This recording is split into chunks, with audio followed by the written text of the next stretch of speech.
Kannur corporation മേയറുടെ autorickshaw തൊഴിലാളി വിരുദ്ധ നിലപാട് തിരുത്തണമെന്നാവശ്യപ്പെട്ടുകൊണ്ട് സംയുക്ത ട്രേഡ് യൂണിയനുകളുടെ നേതൃത്വത്തിൽ ഓട്ടോറിക്ഷ ഡ്രൈവർമാർ കോർപ്പറേഷൻ ഓഫീസിലേക്ക് മാർച്ച് നടത്തി. കണ്ണൂർ NS ടാക്കീസിന് മുൻപിൽ നിലവിലുള്ള ഓട്ടോ സ്റ്റാൻഡ് വെട്ടിക്കുറച്ചതിൽ പ്രതിഷേധിച്ചാണ് മാർച്ച് നടത്തിയത്. CITU Kannur area secretary Kadan Balakrishnan സമരം ഉദ്ഘാടനം ചെയ്തു.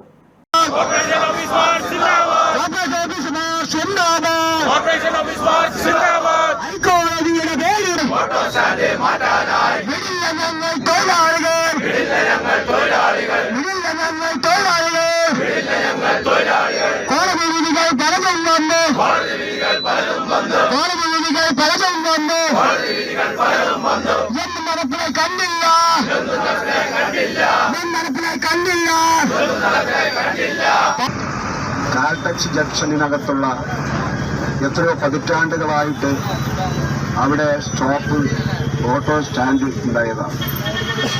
ആ ഓട്ടോ സ്റ്റാൻഡ് ഇന്നലെ മുതൽ വളരെ വിരലിലെണ്ണാവുന്ന വണ്ടികൾ മാത്രമേ അവിടെ നിർത്താൻ പാടുള്ളൂ എന്ന വ്യവസ്ഥ വെച്ചുകൊണ്ട് ബോർഡ് സ്ഥാപിച്ചിരിക്കുക.